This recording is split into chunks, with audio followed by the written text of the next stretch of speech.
Thank you for watching. My name is Glenn Morgan, and this is We the Governed.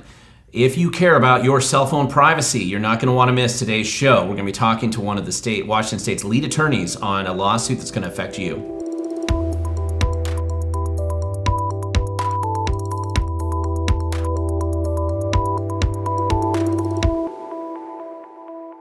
So Joel, it's so good to have you back in the studio. I know we just did an interview, and I wanted to, since I had you in the studio here today, I wanted to make sure we cover this topic because I think it's really interesting.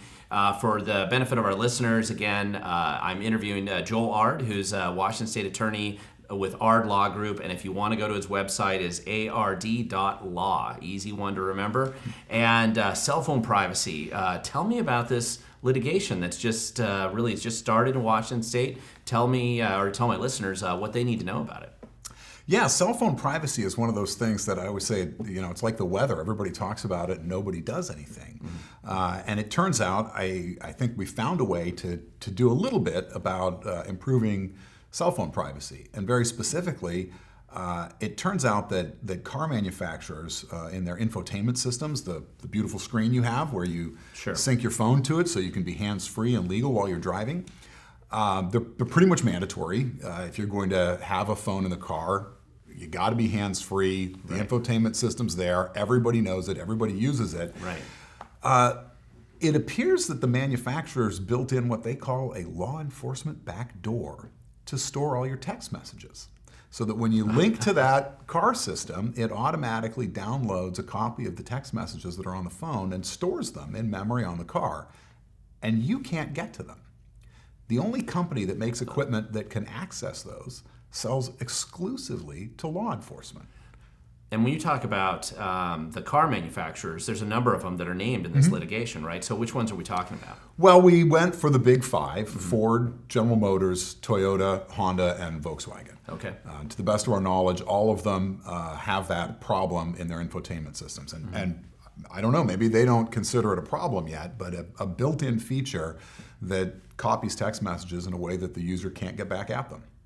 So, and this really opens up beyond the privacy issue. I mean, this seems to really, most people, I always joke when I'm on the cell phone with somebody, right? It's just you, me, and the NSA listening, right? Right. So, I mean, people should be aware of this because this really does raise all kinds of concerns for privacy and their text messages in particular. There's no way to pull them back if somebody can access your vehicle system. Then they can see all your text messages. Right, and part of that vehicle system access is all sorts of other data that they'll use for accident reconstruction. For example, how fast were you going?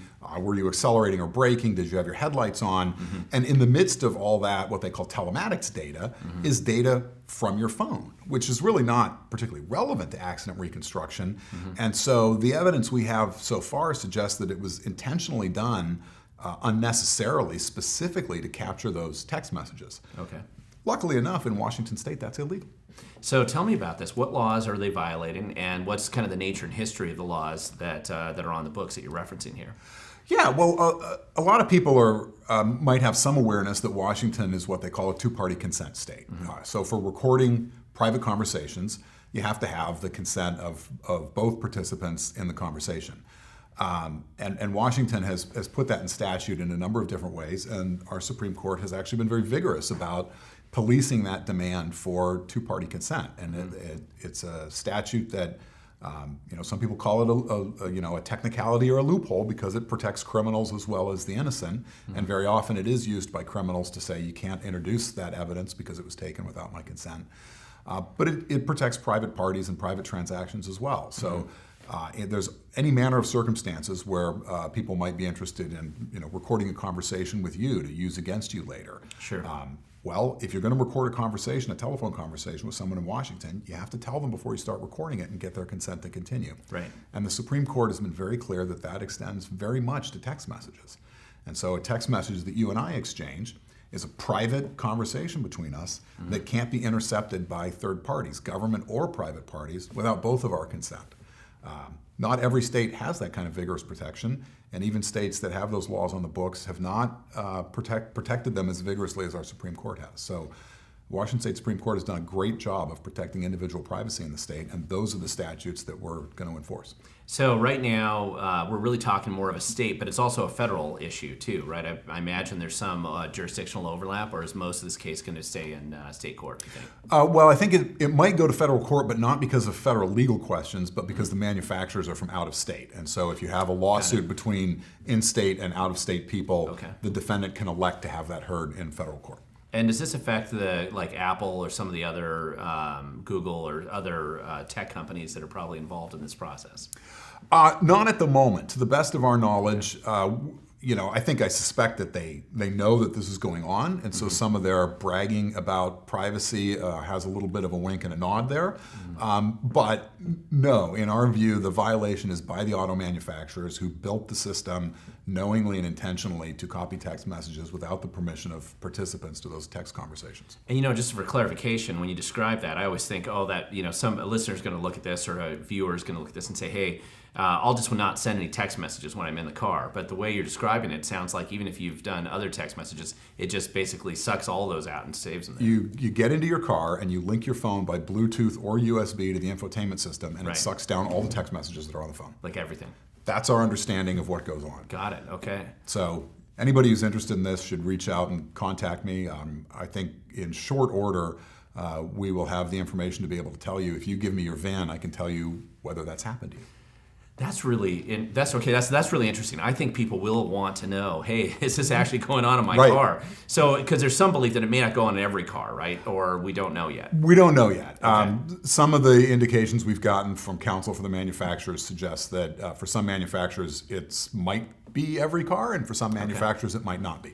This is a class action lawsuit, essentially, right? It is, that's correct. And so if somebody decides they see this video and they say, by God, I'm so mad at Toyota or Ford or whoever for doing this to me, is this something that they can jump in on, or would they have to do a separate case, or what's the basic situation in this case? Right, so the goal of a class action lawsuit is that we protect the rights of everybody who is not involved, essentially. That we come to a resolution and that you don't have to be involved to benefit from that resolution, and that's our goal.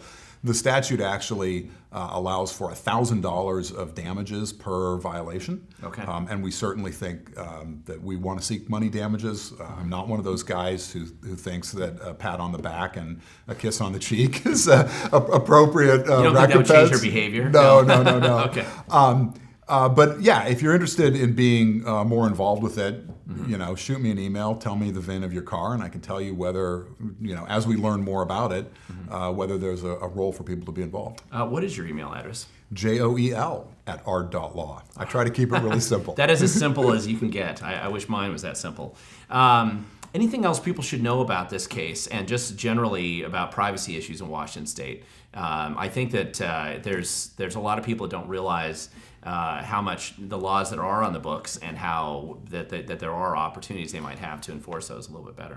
Yeah, Washington State has very vigorous protections for individual privacy. We on the right often like to complain about people on the other side of the political aisle, but I think this has not historically been a partisan issue in Washington. Right. Democrat and Republican administrations alike, judges elected on more conservative tickets and judges elected or appointed by more liberals uniformly have vigorously enforced Washington privacy rights that are in Constitution and in statute. And so that's really a great example of kind of bipartisan protection of all citizens of Washington that I think we've seen.